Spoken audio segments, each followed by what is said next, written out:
ಹಲವಾರು ಮಂತ್ರಿಗಳು ಕೂಡ ಹೇಳಿದ್ದಾರೆ. ಸೊ ಈ ವಿಚಾರವಾಗಿ ಹೈಕಮಾಂಡ್ ಏನ್ ತೀರ್ಮಾನ ತೆಗೆದುಕೊಳ್ಳುತ್ತೆ ಅದೇ ಅಂತಿಮ ನಿರ್ಧಾರ. ಸೊ ಹಾಗಾಗಿ ಹೈಕಮಾಂಡ್ ಏನಾದ್ರು ಹೇಳೋದಕ್ಕಿಂತ ಮುಂಚೆ ನಾವು ಯಾರು ಅದ್ರ ಬಗ್ಗೆ ಮಾತನಾಡೋದು ಸರಿ ಇರಲಿಲ್ಲ. ಸೊ ಅದು ಕೊಟ್ಟ ಮಾತಿನಂತೆನೇ ನಡೀತಾರೆ. ಹೈಕಮಾಂಡ್ ಏನ್ ಮಾತು ಕೊಟ್ಟಿದಾರೋ ಅದೇ ರೀತಿ ಪ್ರಕಾರ ನಡ್ಕೊಳ್ತಾರೆ. ಯಾರೇ ಆಗ್ಲಿ ನನಗ್ ಗೊತ್ತಿಲ್ಲ, ಅದು ಅವ್ರನ್ನೇ ಕೇಳಿದ್ರೆ. ಮುಖ್ಯಮಂತ್ರಿಗಳು ಏನ್ ಹೇಳಿದ್ದಾರೆ ಈಗಂತೂ ಸದ್ಯಕ್ಕೆ ನನಗಂತೂ ಆಸ್ ಎ ಪಾರ್ಟಿ ವರ್ಕರ್ ಆಗಿ MLA ಆಗಿ ಈಗ ಸದ್ಯಕ್ಕೆ ಮುಖ್ಯಮಂತ್ರಿಗಳನ್ನು ಬದಲಾಯಿಸೋ ಪರಿಸ್ಥಿತಿ ಅಂತೂ ನಂಗೆ ಕಾಣಿಸ್ತಿಲ್ಲ. ಯಾಕೆ ಅಂತಂದ್ರೆ ಮುಖ್ಯಮಂತ್ರಿಗಳ ಮೇಲೆ ಯಾವುದೇ ದೂರಿಲ್ಲ, ಹಗರಣ ಅಂತ ಏನಿಲ್ಲ, ಒಳ್ಳೆ ಆಡಳಿತ ಕೊಟ್ಟಿದ್ದಾರೆ, MLAಗಳು ಅವ್ರ ಪರವಾಗಿದ್ದಾರೆ. ಸೊ ಹಾಗಾಗಿ ಬದಲಾಯಿಸುವಂತ ಅಗತ್ಯ ನನಗೆ ಕಾಣಿಸ್ತಿಲ್ಲ. ಆದ್ರೂ ಕೂಡ ಕೆಲವರು ಕೇಳಿದ್ದಾರೆ, ಸೊ ಏನು ಬೇರೆಯವ್ರಿಗೆ ಯಾರಿಗೂ ಮುಖ್ಯಮಂತ್ರಿ ಪದವಿ ಕೊಡಬೇಕು ಅಂತ ಹೇಳಿ ಅದನ್ನ ತೀರ್ಮಾನ ಮಾಡಬೇಕಿಂತವ್ರು ಹೈಕಮಾಂಡ್ ಅವರು. ಸೊ ಹೈಕಮಾಂಡ್ ಅವರು ಇದ್ರ ಬಗ್ಗೆ ಏನಾದ್ರು ಮಾತಾಡೋದಕ್ಕಿಂತ ಮುಂಚೆ ನಾವೇನೇ ಅಭಿಪ್ರಾಯ ಹೇಳಿದ್ರು ಅದು ಸರಿ ಇರೋದು.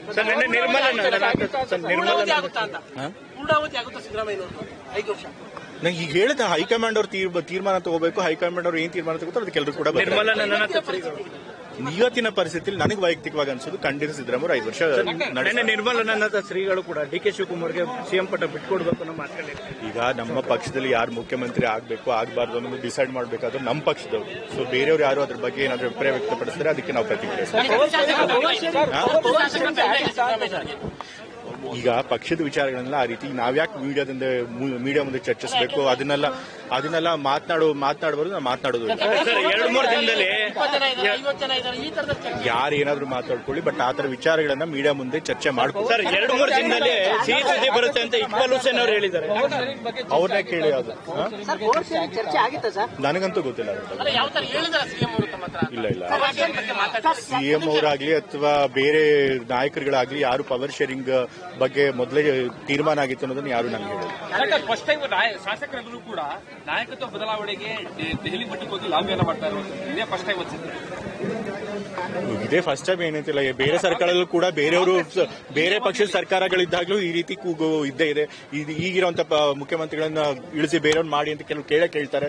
ಮುಖ್ಯಮಂತ್ರಿ ಕಕ್ಷಿಗಳ ಎಲ್ಲಾ ಪಕ್ಷಗಳು ಬೇಕಾದ ಜನ ಇದ್ದೇ ಇರ್ತಾರೆ. ಸೊ ಅವ್ರ ಕೇಳೋದ್ರೊಳಗೆ ಏನ್ ತಪ್ಪಿಲ್ಲ. ಬಟ್ ಆದ್ರೆ ಎಲ್ಲರೂ ಕೂಡ ನಮ್ಮ ಪಕ್ಷದಲ್ಲಿ ಎಲ್ಲರೂ ಕೂಡ ಹೈಕಮಾಂಡ್ ಅವ್ರು ಏನ್ ಹೇಳ್ತಾರೆ ಆ ಮಾತಿಗೆ ಬದ್ಧವಾಗಿರ್ತೀವಿ ಅನ್ನೋದನ್ನ ಹೇಳಿದ್ದಾರೆ. ಸೊ ಹಾಗಾಗಿ ಅದೇ ರೀತಿ ನಡ್ಕೊಳುತ್ತೆ. ಅದೇ ಕಾನ್ಫಿಡೆನ್ಸ್ ನನಗೂ ಕೂಡ ಇಲ್ಲ. ಸರಿ ಬಿಡಿ, ನಾ ಅದನ್ನೇ ಹೇಳ್ತಾ ಇದ್ದೀನಿ, ಚೇಂಜ್ ಮಾಡೋ ಅಗತ್ಯನೇ ಕಾಣಿಸ್ತಿಲ್ಲ. ಯಾಕೆಂತಂದ್ರೆ ಅವ್ರ ಬಗ್ಗೆ ಯಾವುದೇ ದೂರಿಲ್ಲ. ಸೊ ಅನಗತ್ಯವಾಗಿ ಬದಲಾವಣೆ ಕೂಗೆ ಬರಬಾರ್ದಾಗಿತ್ತು, ಆದ್ರೂ ಕೂಡ ಬಂದಿದೆ. ಬಟ್ ಹೈಕಮಾಂಡ್ ಅದ್ರ ಬಗ್ಗೆ ಇತ್ಯರ್ಥ ಮಾಡ್ತಾರೆ. ಇವತ್ತು ಕೂಡ DK ಶಿವಕುಮಾರ್ ಒಂದು ಪೋಸ್ಟ್ ಹಾಕಿದ್ದಾರೆ, ಕೊಟ್ಟ ಮಾತನ್ನ ಉಳಿಸಿಕೊಳ್ಳೋದು. ನಾನು ಹೇಳಿದ್ನಲ್ಲ, ಹೈಕಮಾಂಡ್ ಅವ್ರಿಗೆ ಏನ್ ಮಾತು ಕೊಟ್ಟಿದ್ದಾರೆ ಆ ಮಾತಿನಂತೆ ನಡೀತಾರೆ ಎಲ್ಲರೂ ಕೂಡ. ಸೊ ಹಾಗಾಗಿ ಅವ್ರು ಯಾವ ಕಾಂಟೆಕ್ಸ್ಟ್ ಅಲ್ಲಿ ಆ ಪೋಸ್ಟ್ ಹಾಕ್ತಾರೆ ನನ್ಗೆ ಗೊತ್ತಿಲ್ಲ. ನಮ್ಮ ಪಕ್ಷದಲ್ಲಿ ಯಾರಿಗೆ ಎಷ್ಟು ಶಾಸಕರ ಬೆಂಬಲ ಇದೆ ಅದನ್ನೆಲ್ಲ ನಾವು ಮೀಡಿಯಾ ಮುಂದೆ ಆಗ್ಲಿ ಅಥವಾ ಬೀದಿನಲ್ಲಿ ಆ ರೀತಿ ಚರ್ಚೆ ಮಾಡ್ಕೊಡುದು. ನಾ ಈಗಾಗಲೇ ಹೇಳಿದ್ನಲ್ಲ, ನಾನು ವೈಯಕ್ತಿಕವಾಗಿ ಈಗಲೂ ಕೂಡ ಸಿದ್ದರಾಮಯ್ಯ ಅವರೇ ಮುಖ್ಯಮಂತ್ರಿಗಳು ಮುಂದುವರಿತಾರೆ, 5 ವರ್ಷ ಕಂಪ್ಲೀಟ್ ಮಾಡ್ತಾರೆ ನಂಬಿಕೆ ನನಗಿದೆ.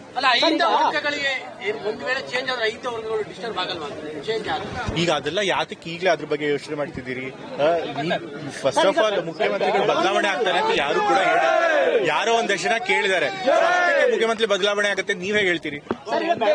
ನೋಡಿದ್ರೆ ಒಪ್ಪಂದ ಆಗಿತ್ತು, ಚರ್ಚೆ ಆಗಿತ್ತು ಅಂತ ಏನಾದ್ರು ತಮ್ಗೆ ಅನ್ಸುತ್ತೆ? ನಾ ಈಗಾಗಲೇ ಹೇಳಿದ್ನಲ್ಲ, ನನಗೆ ತಂದೆಯವರಾಗ್ಲಿ ಅಥವಾ ಬೇರೆ ಇನ್ಯಾವುದೇ ನಾಯಕರಾಗ್ಲಿ ಆ ರೀತಿ ಒಪ್ಪಂದ ಆಗಿತ್ತು ಅನ್ನೋದ್ರ ಬಗ್ಗೆ ನನಗೆ ಹೇಳಿಲ್ಲ. ಸೊ ಹಾಗಾಗಿ